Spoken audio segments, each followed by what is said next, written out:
뇌졸중이라는 것은 주로 뇌의 혈관 장애가 우선 있습니다. 이건 이제 혈관이 이렇게 장애를 일으키는 이제 여러 가지 원인들이 이제 나중에 강의로 나오겠지만, 이런 뇌 혈관 장애 때문에 갑자기 일이 벌어지는 것을 얘기합니다. 그래서 이제 요 뇌는 뇌라는 걸 아실 테고, 그죠? 졸이라는 거는 갑자기 쓰러지는 걸 얘기합니다. 졸하다, 돌아가신다는 걸 졸하다 이렇게 얘기하지 않습니까? 그죠? 그 다음에 중자는 이게 가운데 중자가 아니고 중하다. 그러니까 갑작스런 일이 중하게 일어나는 것을 이 가운데 중자를 쓴다 그럽니다. 그러니까 이게 갑작스럽다는 의미가 있고요. 그러니까 뇌에 갑작스럽게 어떤 일이 발생하는 것, 그걸 이제 뇌졸중이라고 합니다. 그러니까 이제 뇌혈관 질환이라는 것은 이 혈액순환 장애가, 그러니까 피가 이렇게 흐르다가 막힌다든지 또는 혈관이 터진다든지 이런 변화가 일어나는 것을 이제 뇌혈관 질환이라고 합니다. 오늘 이제 강의 내용을요, 이렇게 대략 7가지로 정해봤는데, 아마 제가 여기까지는 강의를 해야 될 것 같고요. 시간이 되면 요거까지 제가 강의를 하겠습니다. 그래서 우선 뇌혈관 질환의 종류를 보면 크게 2가지입니다. 이렇게.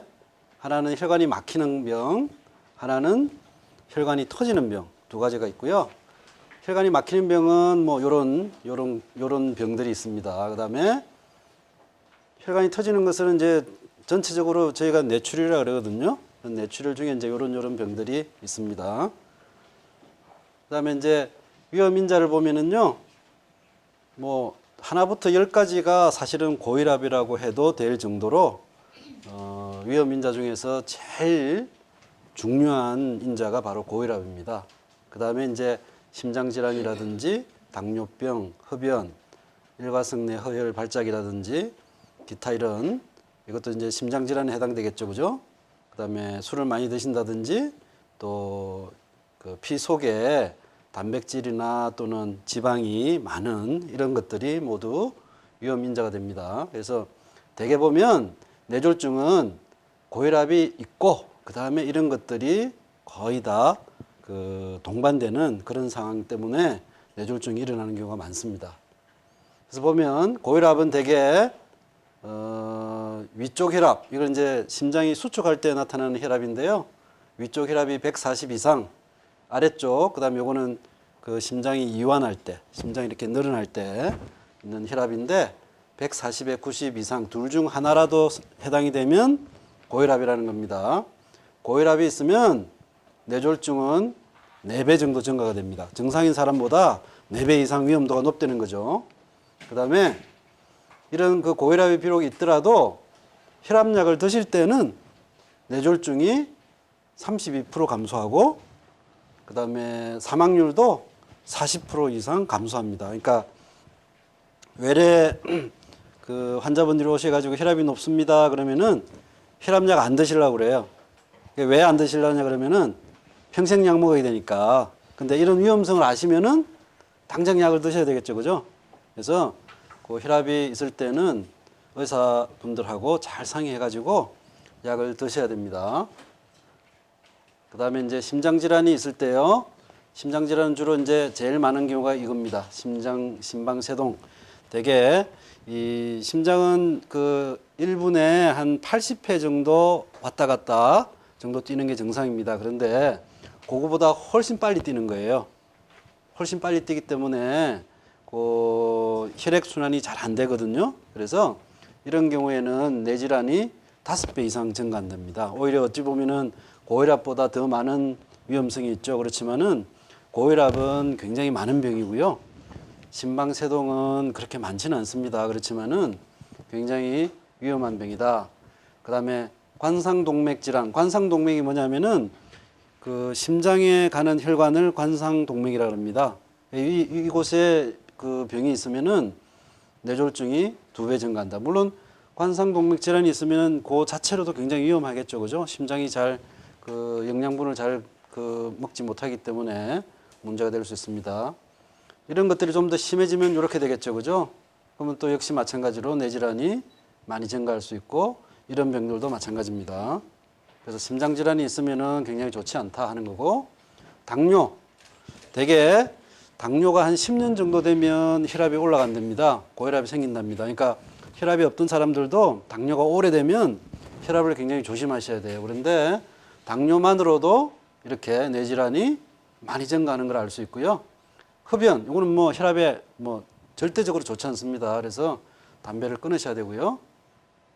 그다음에 이제 조금 좀 복잡한 말이 나왔는데 일과성 뇌허혈 발작이다. 일과성이라는 거는 잠깐, 그죠? 잠깐이라는 뜻이고 뇌가 허혈, 피가 모자란다는 소리입니다.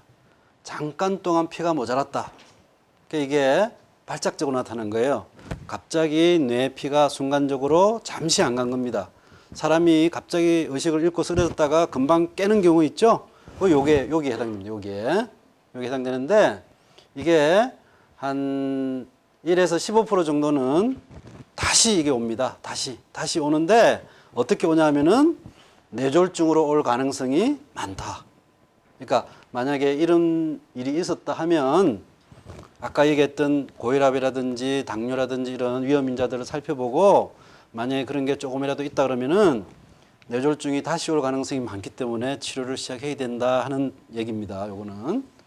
그다음에 일가성 뇌혈 발작이 있었던 환자들을 영국에서 2002년에서 2004년 동안 2년 동안 검사를 해봤습니다. 이런 환자를 90일 동안 관찰을 했더니 100명 중에 10명이 뇌졸중을 앓더라. 이런 이제 결과를 내놨어요. 그래서 이런 사람들을 아스피린이나 혈압약, 고지혈증 이런 치료제를 가지고 치료를 해봤더니 2.1% 정도밖에는 발생이 안 되더라. 그러니까 치료 안 하는 거하고 치료하는 거하고는 엄청난 차이가 나죠. 벌써 5배 차이 나지 않습니까? 그죠? 그러니까 이런 일이 있을 때는 반드시 의사한테 가가지고 치료를 받으셔야 됩니다. 진찰을 받고. 그 다음에 우리나라 이 뇌혈관 질환 유병률을 볼게요. 보면 사실 1위는 암입니다. 근데 암이 아니고 각종 암입니다. 근데 단일 질환, 암도 위암, 뭐 간암, 폐암 여러 가지 종류 많지 않습니까? 그죠? 그런 걸 빼면 요렇게 그냥 다 나눠버리면 뇌혈관 질환이 그죠? 단연 1입니다. 단연 1입니다. 여기 순환기 계통이라는 것도 요런 걸 다 이제 합한 걸 순환기 계통이라는 것도 그런 거거든요. 그러니까 각 하나를 놓고 보면 단연 1입니다. 그러니까 실제로 우리나라 유병률 1위 그러면은 각종 암 빼고 나서는 1입니다. 또 각종 암을 다 나눠버리면 그죠? 단연 1입니다. 그래서 특히 연세가 많으신 분들은 암뿐만 아니라 이런 뇌혈관 질환 상당히 많은 관심을 기울이셔야 됩니다. 이게 이제 2000년도부터 2005년도 동안에 우리 건강보험 있죠? 보험에서 이제 급여 나간 거, 그러니까 여러분들이 이제 다 병원 가가지고 병으로 해서 이 사용한 보험금을 보면은요, 2000년도에 한 2천억 정도에서 2005년도 물론 추정치긴 하지만 2배입니다. 그죠? 지금 2011년도니까 또 그 정도 올랐을 거 아닙니까? 그죠? 그러니까 이게 해마다 이렇게 올라간다. 그러니까 지금 뇌혈관 질환이 계속해서 증가하고 있다 하는 얘기입니다. 자, 사망률을 보면은요, 암은 이제 모든 암 포함하는 겁니다. 하루에 177명이 사망하지만 뇌혈관 질환은 93명입니다. 이거 전부 다 나누고 나면은 뇌혈관 질환이 단연 1입니다. 그러니까 뇌혈관 질환에 대한 관심을 많이 기울이셔야 된다 이 얘기입니다. 자, 사전 경고 증상이 사실은 별로 없습니다. 아까 얘기했죠, 그죠? 뇌졸중이라는 거는 갑자기 뇌혈관에 이상이 생겨서 병이 나타나는 거기 때문에 갑작스런 어떤 변화만 오는 거지 사전 증상은 사실 있을 수가 없는데 그래도 간혹 보면 이렇게 사전 경고 증상이 나타나는 경우가 있어요. 이게 어떤 거냐면은 갑작스럽게 두통이 난다거나 또는 발작, 간질하는 거 있죠, 그죠? 옛날에 이제 소위 지랄이라고 했지 않습니까, 그죠? 그게 이제 요 경련 발작에 해당되는 겁니다. 그 다음에 어지럼증이 심하게 있다든가 아까 말씀드렸죠, 그죠? 일가성 허혈증이 있다든가 이런 때는 뇌혈관 질환이 있을 가능성이 굉장히 높습니다. 그래서 꼭 병원에서 진찰을 좀 받아보시는 게 좋습니다. 그 다음에 뇌혈관 질환이 최근에 와서 옛날하고는 좀 많이 달라졌습니다. 왜냐하면 이제 이 우리나라 경제 발전이 되면서 고기를 많이 먹기 시작했지 않습니까? 그죠? 그래서 식생활도 바뀌어지고 또 사회생활의 이 패턴도 달라지고 그랬기 때문에 상당히 그 뇌혈관 질환이 옛날에는 단순히 뇌출혈되는 것만 많았어요. 거의 90% 이상이 뇌출혈이었지만은 지금은 많이 달라졌어요. 어떻게 달라졌냐면은 원래 겨울에 많이 그 뇌혈관 질환이 나타납니다. 그래서 날씨가 추워지면은 많이 조심하셔야 돼요. 그렇지만은 최근에 와서는 계절에 관계없이 발병한다. 이게 굉장히 좀 중요한 사실이고요. 여기 이제 나이 드신 어르신분들도 있지만 우리 저기 나오신 젊으신 분들도 있는데 젊은 사람들도 뇌혈관 질환에 걸린다. 그 다음에 아까 말씀드린 거예요. 이거. 그러니까 허혈성 발작이라든지 또는 뇌경색이 왔지만 모르고 지나가는 경우가 있어요. 이런 게 굉장히 많아졌습니다. 그 다음에 재발 방지를 하기 위해서 수술을 할 수도 있다. 옛날에는 그냥 뇌혈관 질환 생기면 그냥 아이고 이거는 천운이구나 하고 그냥 운명으로 받아들였는데 최근에 그 의학이 발달하면서 예방적으로 수술하는 사람들이 많아졌어요. 실제로 그래서 그 뇌혈관 질환을 뇌졸중을 방지하는 경우가 많습니다. 그 다음에 서구형 뇌졸중 아까 말씀드렸다시피 뇌출혈보다는 뇌경색이 굉장히 많아졌습니다. 그래서 제가 의사를 시작할 때만 해도 거의 90% 이상이 그 뇌출혈이었어요. 근데 최근에 와서는 혈관이 막히는 뇌경색이 훨씬 많아졌습니다. 그 다음에 물론 옛날에는 이제 여자분들이 이렇게 중풍에 걸리면 병원을 잘 오지를 않으셨어요. 그냥 돌아가시게 하고 뭐 아마 그랬던 것 같은데 최근에는 이제 여자분들 사회 활동도 많아지고 또 권리가 높아짐으로 인해 가지고 여성분들이 병원을 많이 오게 되니까 아마 그런 영향인 것 같은데 그렇더라도 절대 수에 있어서 여성분들의 뇌혈관 질환이 많아졌습니다. 그래서 이런 것들이 이제 6가지 그 특징인데 하나하나 보겠습니다. 보면은 계절이 따로 없다. 아까 말씀드렸는데 겨울철 또는 환절기, 특히 추워지는 환절기요. 그러니까 여름에서 가을 넘어갈 때 하고 가을에서 겨울 넘어갈 때, 요때가 굉장히 그 발생률이 높습니다. 비근한 예로 왜 옛날에는 할머니 할아버지들이 화장실 가서 많이 쓰러져서 돌아가셨지 않습니까? 그죠? 그게 뭐냐면은 날씨가 추워지기 때문에 그래요. 날씨가 추워지면 되게 몸이 오그라들지 않습니까? 그죠? 그건 이제 근육이 긴장을 하게 되는 건데요. 근육이 긴장을 하면 혈압이 자연적으로 올라갑니다. 그래서 혈압이 올라가니까 당연히 뇌혈관 질환이 높아지는 겁니다. 그래서 이런 그 계절 비율을 따져봤더니 물론 겨울철이 조금 더 상대적으로 조금 더 높긴 하지만 그래도 여름이나 봄에도 발생 비율이 높더라 하는 얘기입니다. 그 다음에 젊은 사람 40대 이하에서 그 뇌졸중이 발생합니다. 특히 이 뇌동맥류라는 병이 있는데 이 뇌동맥류라는 병은 뭐냐면은 혈관이 이렇게 부풀어 오르는 겁니다. 이렇게 풍선처럼 조금씩 부풀어 오르다가 어느 한순간에는 터져버려요. 그게 이제 뇌출혈이 되는 병인데 이런 뇌동맥류 발병 평균 연령이 53세입니다. 53세. 이 중에서 40세 미만 환자를 봤더니 12.7%나 돼요. 특히 이런 고혈압이나 흡연이 있으면 더 증가하는 걸로 되어 있습니다.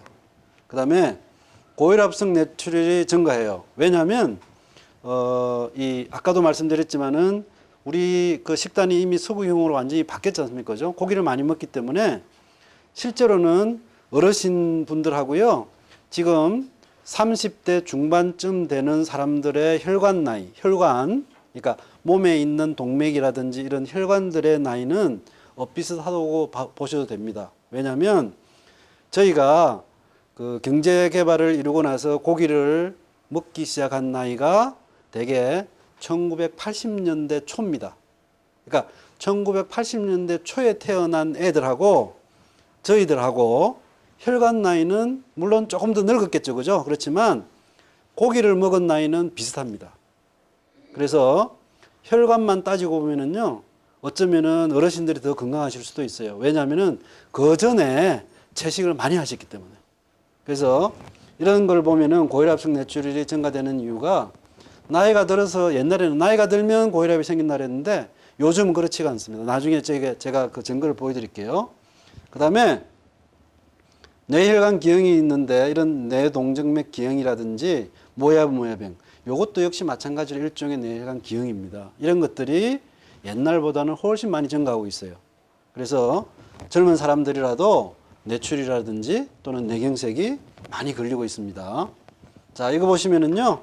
여기 이렇게 뇌출혈이 있습니다. 이게 나이를 보세요. 여기 이제 Y자가 나이라는 뜻인데요. 30세입니다.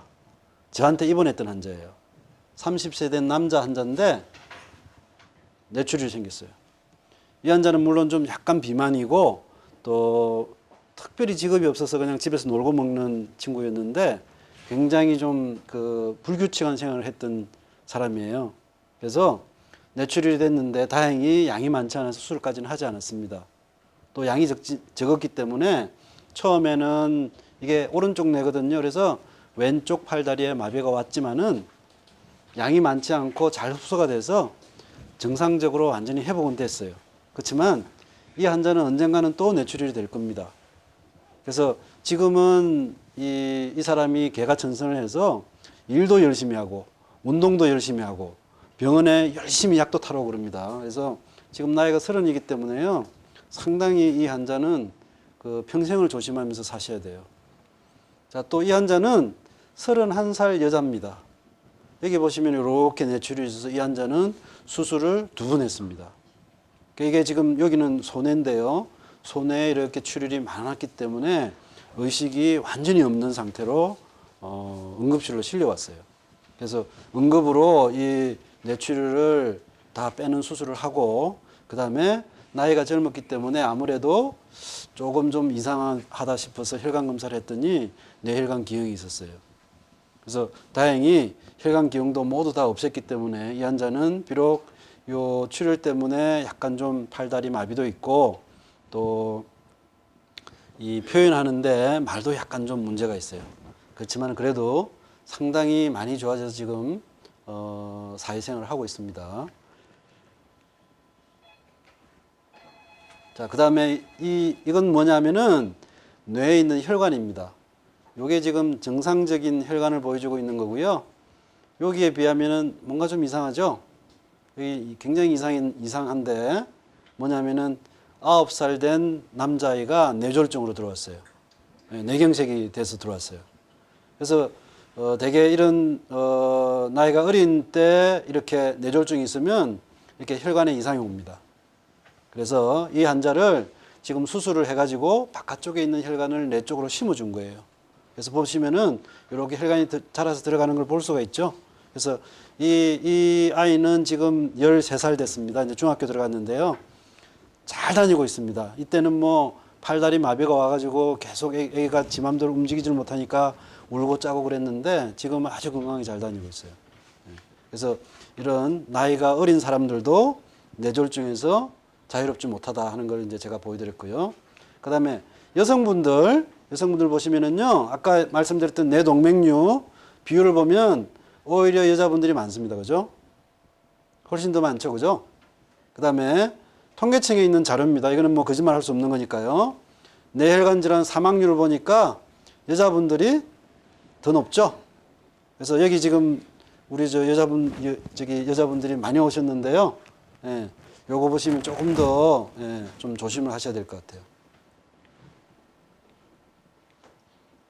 그 다음에 뇌경색. 처음에 제가 레이던트를 시작할 때만 해도 뇌출혈 환자가 거의 90%였어요.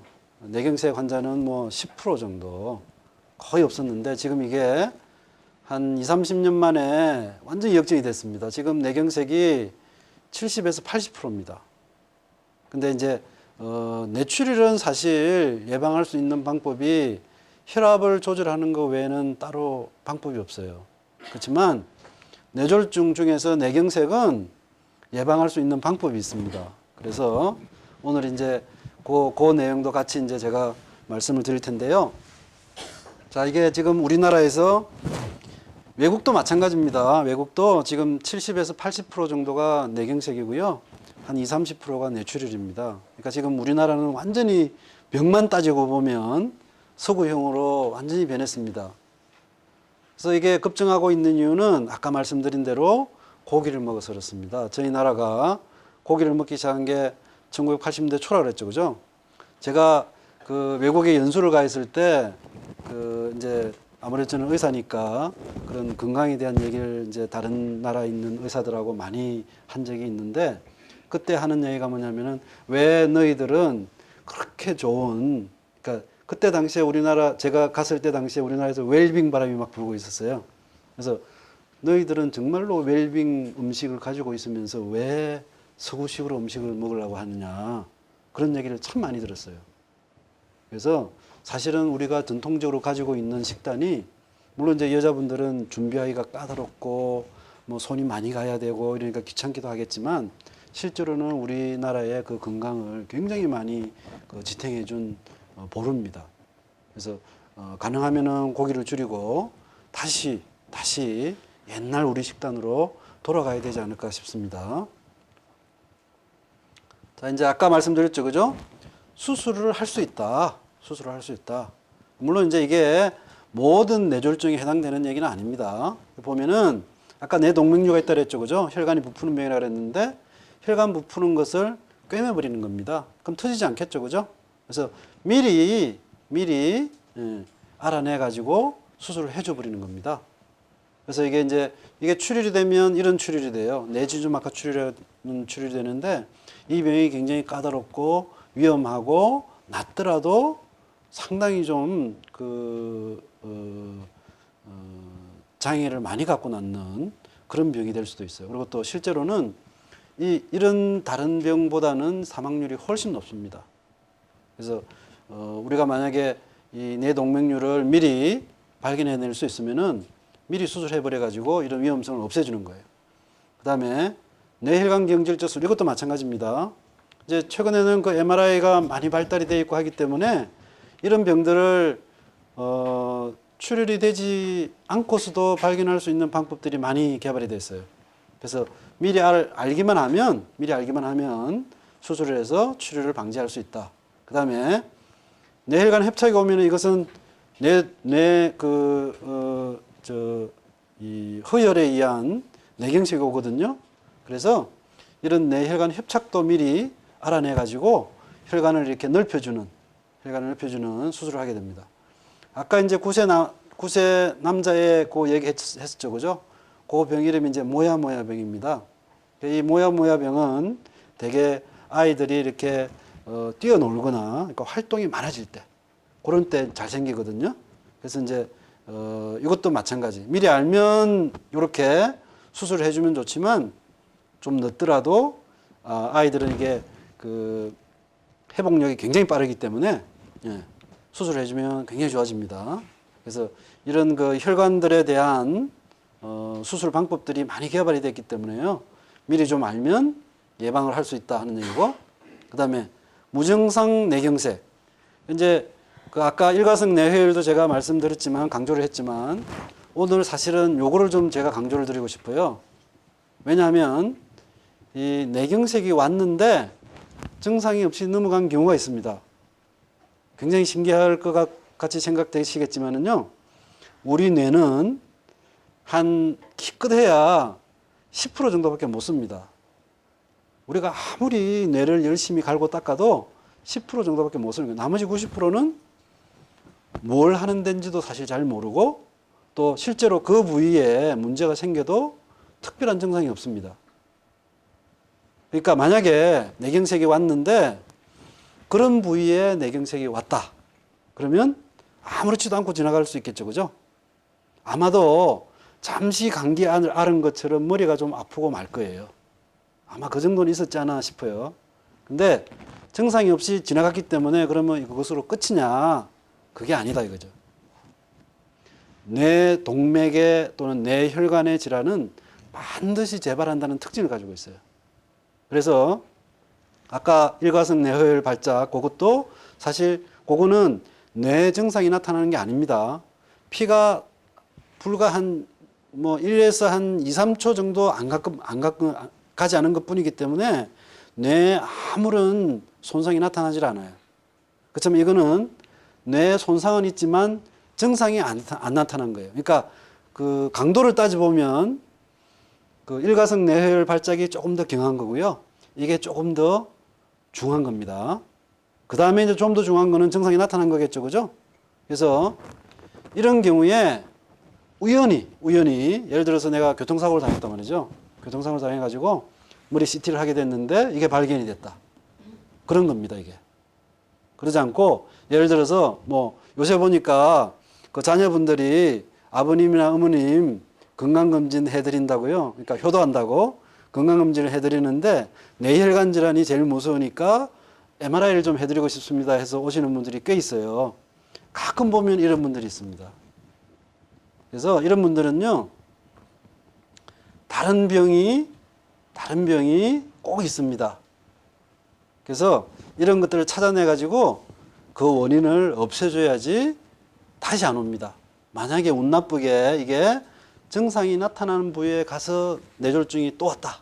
그럼 그때는 정말 땅치고 후회할 노릇이에요. 알고 있었는데도 불구하고 치료를 안 하면은요, 더 무서운 병이 오는 겁니다. 자, 여기 보시면은요, 이거는 이제 하버드 대학교에서 발간되는 세계적으로 굉장히 유명한 그 의학 잡지입니다. 의학 잡지인데, 여기 2007년도에 보면은요, 45세 이상을 무작위로, 그러니까 아무 뇌 증상이 없었던 한 사람을, 일반인을 2,000명을 대상으로 해가지고 MRI를 해봤어요. 그냥 해봤어요. 오세요. 저희가 MRI 찍어 드릴게요. 해가지고 해봤어요. 그 이제 그 미국이나 영국이나 이런 선진국들이 좋은 이유는 뭐냐면요. 그 연구비가 많기 때문에 이런 것들을 할 수가 있어요. 우리나라는 아마 10명 하면 병원에서 뒤집어질 겁니다. 돈 나간다고. 근데 그 미국은요. 이렇게 2,000명. 돈으로 따지면 뭐 수백억입니다. 이런 돈을 들여가지고 이제 할 수 있으니까 정말 강대국이죠. 그죠? 우리나라도 이렇게 됐으면 좋겠어요. 보시면 아까 말씀드렸던 게 제일 많습니다. 그죠? 100명 중에 7명이 굉장히 높죠. 그죠? 예. 그러니까 한번 해볼 필요는 있다. 근데 다른 것들도 있더라. 예. 그러니까 이게 한 지금 8, 9, 10%, 한 11% 정도. 그죠? 11% 정도는 아무 문제 없는 사람을 데려다 놓고 MRI를 해보면 이런 병들이 생긴다. 10명 중에 1명은. 예. 자, 이제 요걸 보여드리는 거는요. 여기에 지금 모르고 지나간 뇌경색이 발견이 됐어요. 75세 남자분인데요. 솔직히 말씀드리면 저희 장인어른이세요. 이제 장모님이 안 좋으셔서 상당히 좀 그 스트레스를 많이 받으셨던 것 같아요. 그래서 머리가 아프다고 오셨는데 MRI 해보니까 이게 나타났어요. 이거는 이미 몇 년 전에 지나간 겁니다. 그러니까 장모님 때문에 머리가 아파서 생긴 것도 아니고요. 머리 아픈 거 그거는 그냥 스트레스 받아서 생긴 거고 요거는 언젠가 지나간 거예요. 그래서 깜짝 놀라서 그날로 아스피린을 드렸어요. 근데 정확하게 이게 지금 날짜가 2006년 7월 26일인데요. 정확하게 1년 후에 실제로 뇌경색이 왔습니다. 반대쪽에요. 이쪽에 왔는데 다행히 약을 먹어서 그랬는지 모르지만 사이즈가 굉장히 작았어요. 그래서 왼쪽 팔다리 마비가 일부 왔지만 일주일 만에 다 풀렸습니다. 그래서 지금은 좀 더 세게 약을 해서 드시고 계시는데 아직까지 재발은 없습니다.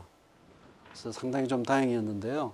예, 이런 경우가 있으면은 반드시 치료를 해야 된다 하는 것을 이제 강조를 드립니다.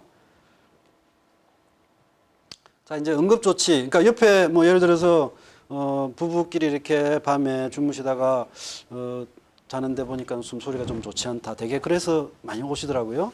근데 그 응급조치 요령을 잘 모르셔가지고 병원에 오셨는데 더 악화시켜서 오시는 경우가 꽤 많습니다. 그게 굉장히 좀 뭐라 그럴까 그냥 가만히 계셨으면 오히려 더 나았을 수도 있는데 좀 안타까운 경우가 있거든요. 우선 그냥 잘 모르겠으면은요 그냥 가만히 있는 거예요. 가만히 있는 겁니다. 괜히 환자 건드려 가지고요 악화시켜 가지고 병원 와서 적절히 치료만 했으면 좋아질 분을 오히려 회복 못하게 하는 경우도 있어요. 자기는 그래도 성심껏 뭔가를 해주려고 했는데 오히려 거꾸로 역효과가 난 경우는 생길 수도 있습니다. 그래서 바로 다른 거 따지지 말고 요새는 119가 굉장히 잘 돼 있습니다.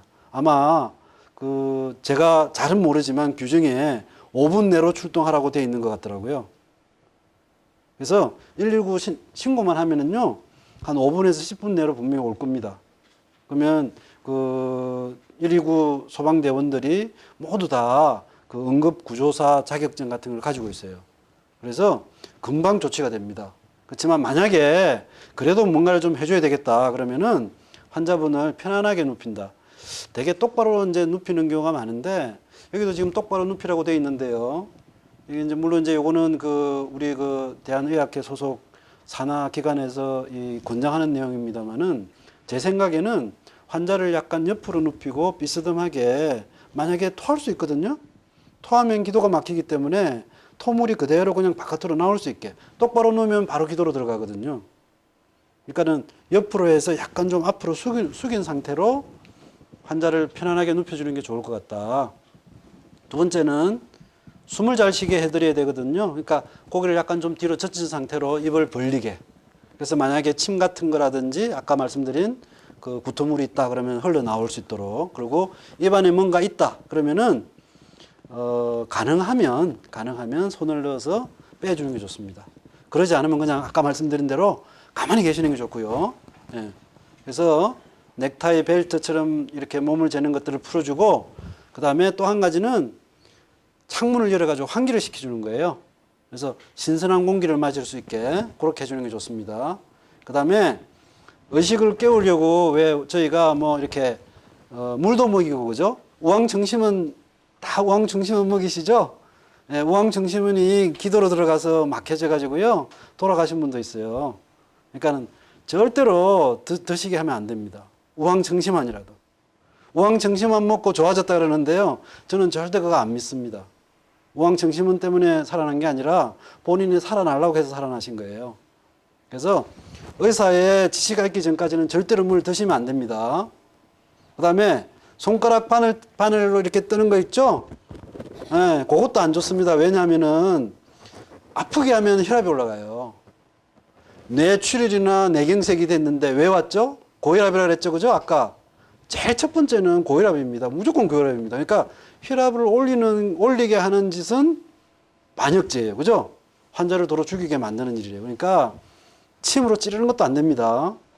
그러니까 잘못 알고 계신 것들이 많죠, 그죠? 그래서 이런 것들을 차라리 할 바에는 가만히 있어라. 119 연락하고 가만히 계시면 됩니다. 예.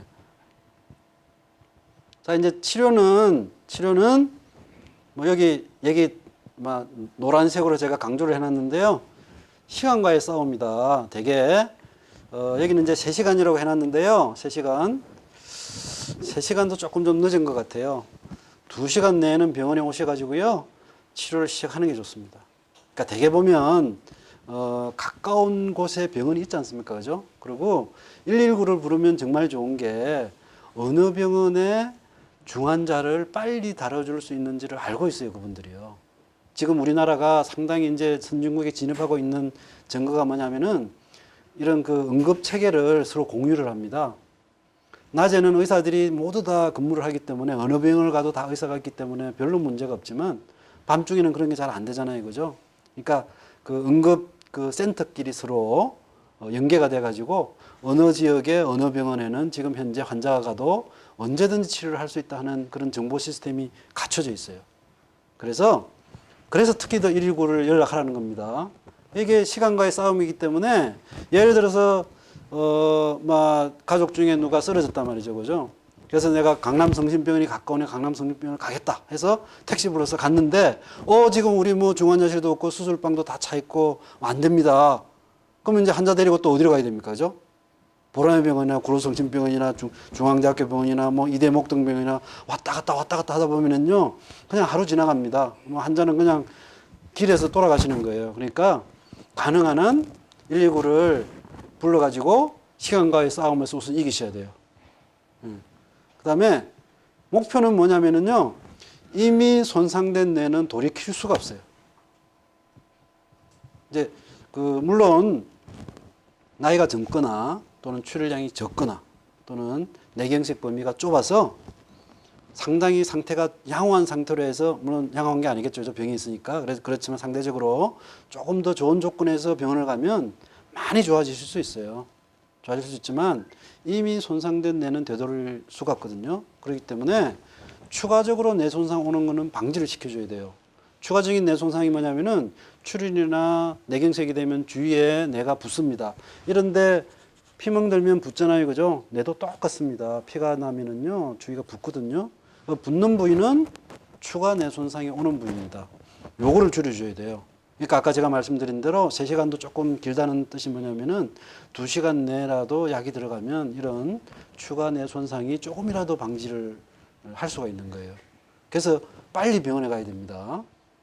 그래서 뇌출혈은 재출혈 방지하고 혈종을 제거해 주는 게 좋다. 그래서 대개는 뇌출혈이 있으면 양이 어느 정도 좀 많다 그러면 수술하는 게 좋습니다. 대개 보면 수술하면은 몸에 칼 대면 안 좋다 그래가지고요. 저도 몸에 칼 대는 건 좋지 않아요. 그렇지만은 결과가 칼 대는 게 좋다 그러면 돼야 됩니다. 그죠? 근데 그런 것들을 우리 이렇게 나이 드신 어르신 분들은 용납을 못 하시는 분들이 있어요. 절대 내 자식 몸에는 손을 못 댄다 그래가지고 자식을 그냥 응급실에서 돌아가시게 만드는 분이 있어요. 그렇게는 안 되는 거거든요. 그러니까 뇌출혈은 수술하는 게 좋습니다. 가능하면.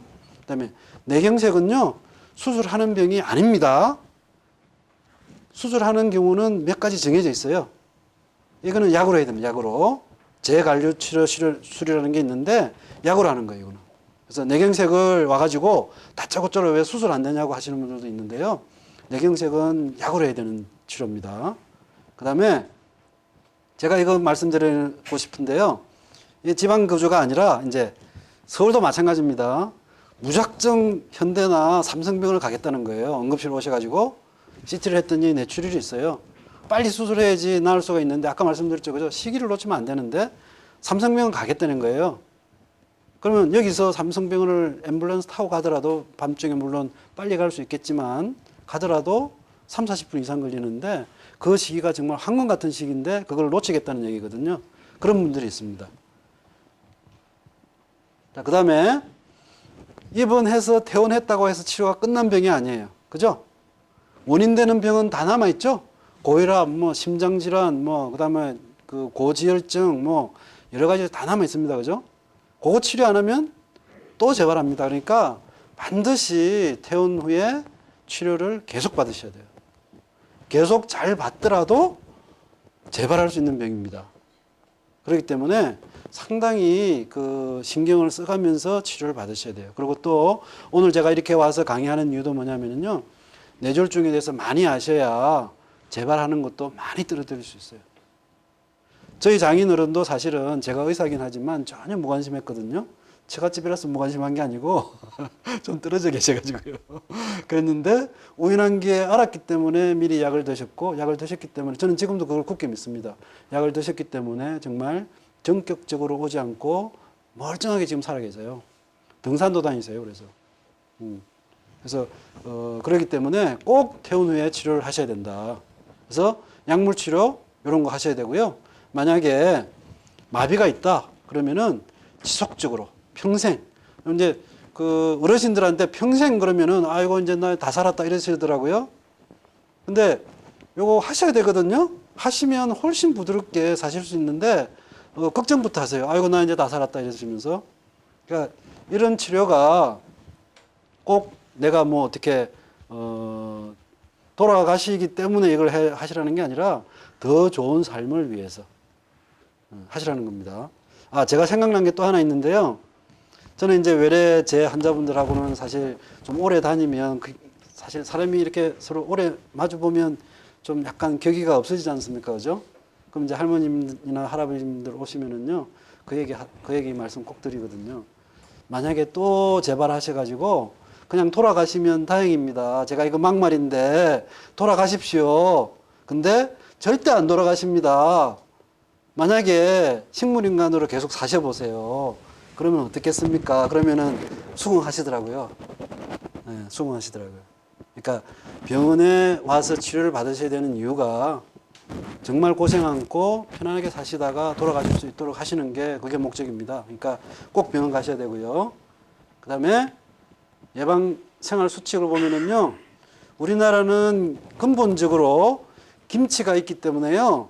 김치에 사실 우리가 일일 섭취해야 되는 양의 한 3배 정도는 그 소금이 들어가 있어요. 그래서 다른 음식에 소금을 사실 넣어서 먹는 거는 혈압을 계속해서 올릴 수밖에 없습니다. 그래서 많이 싱겁게 드셔야 돼요. 그 다음에 뭐 저도 사실 이게 굉장히 어렵더라고요. 살이 안 빠집니다. 왜 안 빠지는지는 모르겠는데 제가 게을러서 안 빠지는데요. 이게 좀 살이 안 찌도록 해야 되고요.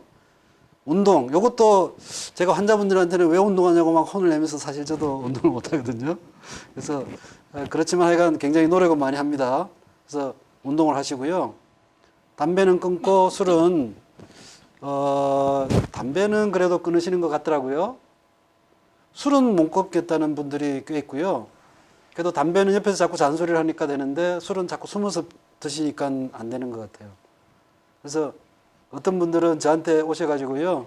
맨날 이렇게 부부가 같이 오시다가 어느 날은 갑자기 남편분만 오셔가지고 저한테 선생님 이제 제가 딱 술 한 잔만 해도 안 되겠습니까? 하고 물으시더라고요. 그래서 정말로 한 잔을 약속해 주실 수 있으면 드세요. 그럼 집에 가면 그게 이제 와전되는 거예요. 선생님이 술 먹으라고 했다고. 그러면 그 다음번에는 남편분 안 오시고 부인분만 오십니다. 오셔가지고 왜 선생님이 술 먹으라 그래가지고 말이지 술을 그냥 매일 드신다고. 네, 술 안 됩니다. 그래서 그 다음부터는 작전을 바꿨습니다. 술이 건강에 좋습니까? 그 얘기하면은 말씀을 못 하시더라고요. 그 다음에 고기 드시는 거를 사실 지금은 제가 생각이 좀 바뀌었습니다. 뭐냐면 고기뿐만 아니라 많이 드셔가지고 칼로리가 많아지면 결국 이게 뭐로 변하냐면요. 지방으로 축적이 됩니다. 몸에. 그러니까 밥만 많이 드셔도요. 몸에 살이 찌면서 지방이 축적이 되면 콜레스테롤이 나중에 올라갈 수밖에 없어요. 그러니까 이게 칼로리가 많아진 거의 문제지 실제로 우리가 고기는 드셔야 됩니다. 옛날에는 제가 어릴 때만 해도요. 고기를 정말 못 먹은 거예요. 그거는요. 충분히 먹지를 못한 거고요. 지금은 과하게 먹는 데다가 거기다 칼로리까지 더 많이 먹는 거예요. 사실 어르신 앞에서 제가 이런 얘기하면 좀 죄송하지만요. 저도 어릴 때 배 많이 골았거든요. 하루 3끼 못 먹은 적이 꽤 있었어요. 그러니까 밥을 먹어도 사실 양을 적게 먹었고 또 안 먹은 적도 있고요. 그랬는데 지금은 뭐 3끼 안 먹으면 이상한 거죠. 그죠? 3끼 먹는 거에다가 간식까지 먹고 그 다음에 뭐 지나가면서 술도 한 잔 드시고 커피도 마시고 하여간 하루에 먹는 걸 한번 쭉 적어보면은요. 한 페이지 아마 넘을 거예요. 그죠? 그러니까 그만큼 양이 많기 때문에요. 지방질을 따로 섭취하지 마십시오 해도 사실 그거는 문제가 될 수 있어요. 그러니까 어쨌든 간에 음식을 줄여야 된다. 그 얘기입니다. 그다음에 스트레스는 당연히 혈압을 올리게 되니까는요. 스트레스는 피하셔야 되는데 직장을 가지고 계신 분들은 이게 잘 안 되더라고요. 근데 직장을 늦게 끝나는 데다가 늦게 끝나는 사람을 빨리 안 보내주고 술을 먹이거든요. 회식을 해야 되니까. 또 회식 자리에 안 오면 저놈 뭐 이놈 저놈 뭐 해가면서 막 이렇게 제외시키고 왕따시키고 그죠. 그래서 우리나라가 사실은 이 스트레스를 해소하는데 상당히 좀 척박한 그런 사회예요. 근데 이거를 빨리 저는 사실은 좀 해소를 시켜야 됩니다. 그리고 술에 대한, 저는 술을 못 마십니다. 담배도 피지 않고요. 그래서 저는 환자들한테 큰 소리 칩니다. 술, 담배에 대해서만큼 제가 자신 있기 때문에요. 그래서 사실 술도 지금 서른 중반, 그러니까 대리나 과장쯤 되면은요, 다 간질환을 가지고 있습니다. 병원에 와서 뇌출혈인데 수술해야 되는데요. 간이 나빠서 수술방 들어가다 말고 보호자를 다시 불러서 당신 남편이 지금 간이 안 좋으니까 수술하고 나서 재출혈이 일어날 확률이 굉장히 많습니다 하고 도로 얘기를 해야 되는 정도로 정말 술은 우리나라에서 지금 굉장히 문제입니다. 지금 보면 깜짝 놀란 것 중에 하나가요. 소주 도수가 자꾸 내려갑니다. 내려가는데 지금 우리 젊은 여자분들이 술을 마시기 시작하거든요. 제 생각에는 아마 젊은 여자분들이 훨씬 더 마시는 것 같아요. 그분들이 이제 10년 내지 20년 후가 되면은요, 똑같아집니다. 남자들하고. 다 간질환을 앓게 될 거예요. 아마도 의사들이 돈 더 많이 버는 시대가 자꾸 다가올 것 같아요. 그래서 하여간 그렇고요. 그 다음에 사실 이런 거보다는 제일 중요한 거는 요겁니다. 요거. 응급실에 지금 환자가 누워 있는데요. 보호자분들이 뭐 왔어요. 옛날 같으면 아마 일개 가족이 다 옵니다. 제가 레이던트 시작할 때만 해도 한 30명 정도 보호자분이 오세요. 소집이 되는 거죠. 일가 소집이 되는 거죠. 근데 지금은 이제 그러지는 않습니다. 그러더라도 하여간 어떤 집안들을 보면요. 상당히 많은 분들이 오세요. 그런 분들을 보면 어떤 때는 좀 눈물이 나기도 해요. 왜냐면은 가족에 대한 애착이 참 많은 가족이다 하는 생각이 들기 때문에요. 근데 어쨌거나 그런 분들한테 제가 이 얘기를 꼭 합니다. 혈압이 어땠습니까? 정상이었답니다. 정상인 분이 고혈압성 뇌출이 생깁니까? 그죠?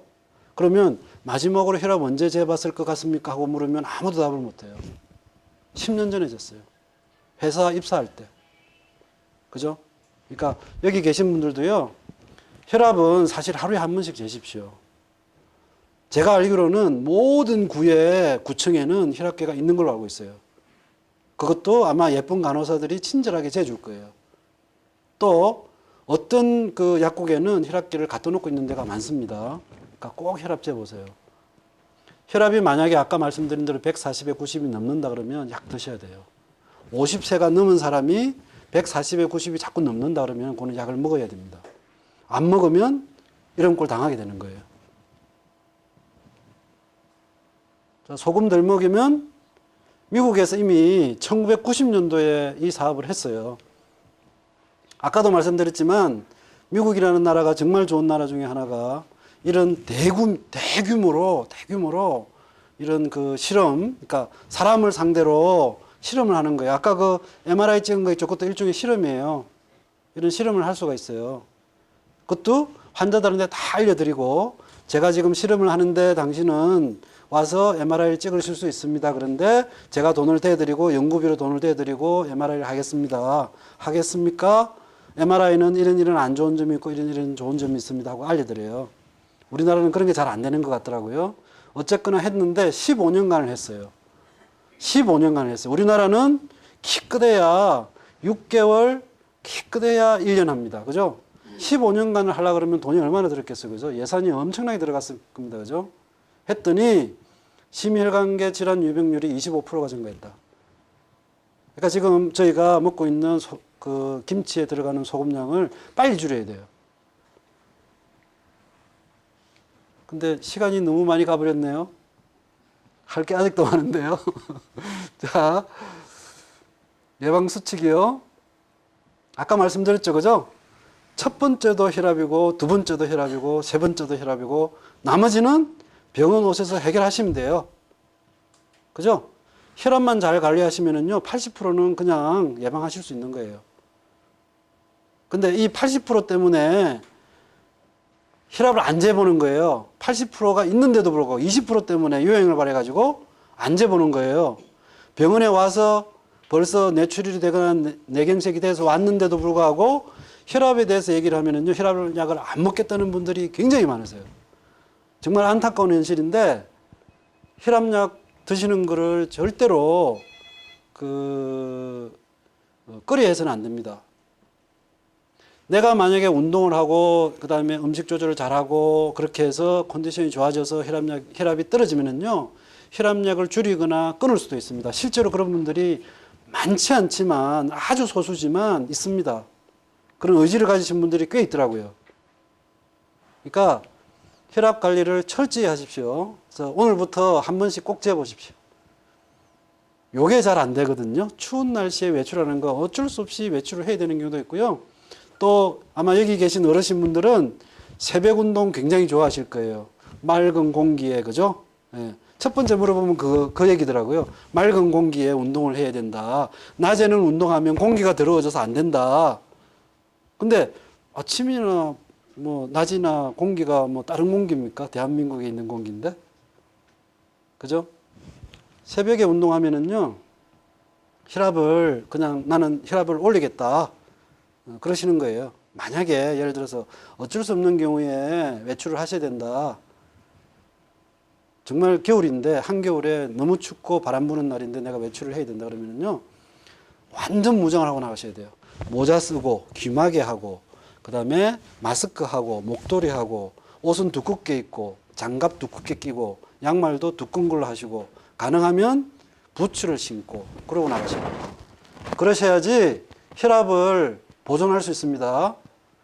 특히 날씨는 따뜻한데 바람 많이 부는 날 굉장히 방심하기 쉽거든요. 바람 불면은 체온이 그냥 날씨 추운 날보다는요 훨씬 더 많이 내려갑니다. 그러니까는 꼭 추운 날씨 조심하셔야 되고요. 요거는 뭐 제가 얘기 안 해도 되겠죠, 그죠? 요거는 벌써 이미 유치원 때 배웠어요, 그죠? 예. 우리가 태어나면서부터 술 담배는 하지 마라. 근데 다 합니다, 그죠? 애들 앞에서 술 담배 안 해야 된다고 얘기하면서 다 합니다. 이중 성격이죠. 이는 안 됩니다. 나머지는 뭐 얘기된 거고요.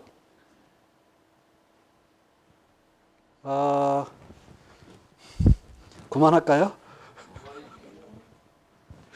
나중에 질문 안 받고 그러면 계속 할게요. 자, 저는 제 그 환자들은 혈압계를 안 사면 외래 못 오게 합니다. 대부분은 사세요. 근데 거짓말을 하는지 참말을 하는지는 모르지만 거기다가 혈압을 쟀으면 잰 거를 노트에 적어 가지고 오시라고 그래요. 그래서 저는 맨날 그 환자분들 오시고 가시고 하실 때 혈압 재놓은 거 그거 검사하고 기록하니라고 시간 다 보냅니다. 꼭 이거 하셔야 돼요. 그 다음에 나머지는요, 내가 혈압이 높구나 그러면은 의사한테 가시면 됩니다. 다른 거를 본인이 하시려고 그러시면 안 돼요. 보면은, 가끔 보면 민간요법들 있잖아요. 그죠? 우리나라에 어떤 병이 생기면 정말 우리나라가 그 전통이 참 깊다는 게 뭐냐면요. 어떤 병이든 다 민간 처방전이 있어요. 근데 문제는 뭐냐면은 그런 민간 처방전이 좋은 건지 나쁜 건지도 우선 검증이 안 된 거거든. 첫째는. 두 번째는 뭐냐면은 예를 들어서 뭐 당귀가 좋대더라. 그러면은 당귀를 뭐 그냥 한 푸대 사오세요. 한 푸대 사오셔가지고요. 뭐 대추 넣고 뭐 생강 넣고 뭐 넣고 그래가지고 잔뜩 이제 그 조립니다. 진하게 만들어요. 진하게 만들면 좋은 줄 알고. 그래서 그걸 이제 다리에서 드시거든요. 드시면 어떻게 됩니까? 몸에 그게 독이에요. 그죠? 간을 다 망가뜨려요. 그러지 않아도 연세 드신 분들은요, 그렇게 진하게 해서 드시면은 금방 간이 나빠지고 신장 망가지고요. 그래서 응급실로 실려오세요. 의식 잃어가지고. 그러니까 그런 일을 하시려고 그러면은 반드시 누구한테 가야 됩니까? 한의사한테 가셔야 돼요. 그죠? 요새 진맥하는 한의사는 별로 없지만 그래도 한약에 대한 지식은 제일 전문가예요. 그죠? 가셔가지고 진짜로 한번 봤는데 돈 얼마 들지도 않더라고요. 한의원은 이런 그 병원보다 훨씬 더 싼 것 같더라고요. 가셔가지고 한마디만 물어보면 될 거를 그 약에 중독이 돼가지고 오시더라고요. 응? 꼭 그렇게 하시고요. 꼭 상의하셔야 돼요. 그래서 이거는 이제 우리나라 논문입니다.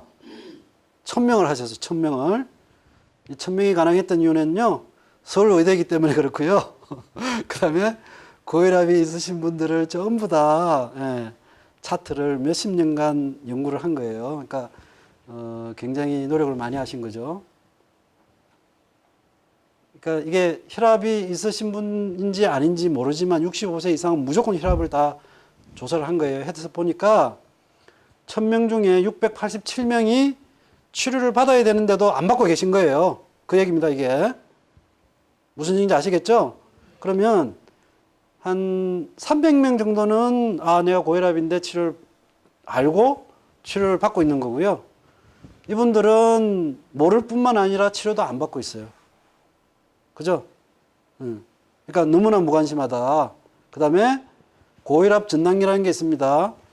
정상 혈압과 아까 말씀드린 140에 90, 120에 80하고 140에 90 그 중간 단계가 고혈압 전 단계거든요. 이게 227명이에요. 나머지예요, 나머지. 그죠? 1000명 중에 고혈압이 이렇게 많고 나머지는 요거밖에 없고요.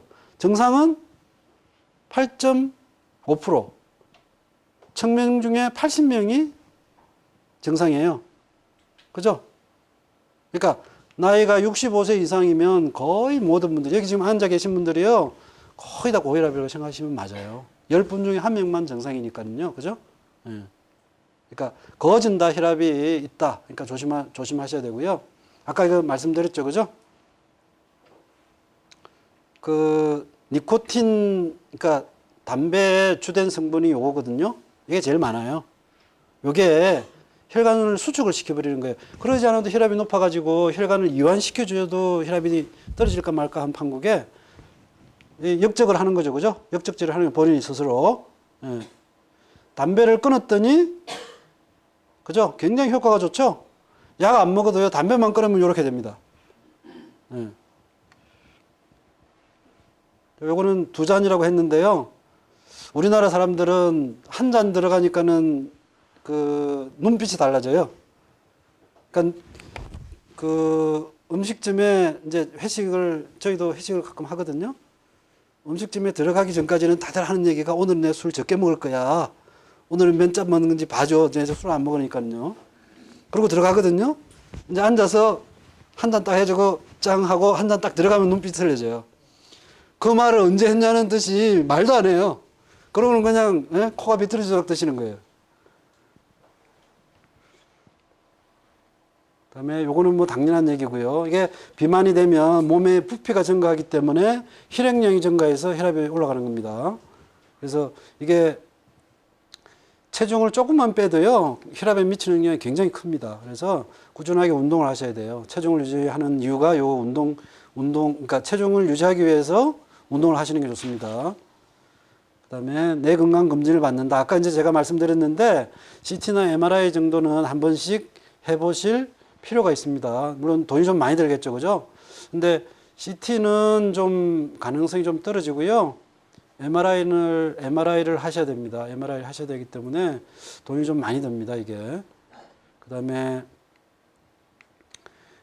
지금 저는 되게 50세 이후에 외래에 오셨는데, 다른 문제로 이제 저한테 오셨는데, 혈압이 만약에 140에 90이다 그러면은 혈압약을 드시라고 권합니다. 근데 100명 중에 한 8명은 그 약 평생 먹어야 되니까 안 먹겠습니다. 아무리 앞에 얘기했던 내용을 다 얘기해도요, 안 드시더라고요. 그래서 나중에 아마 응급실에서 그분들은 보실 가능성이 높을 것 같아요. 그 다음에 다 끝났습니다.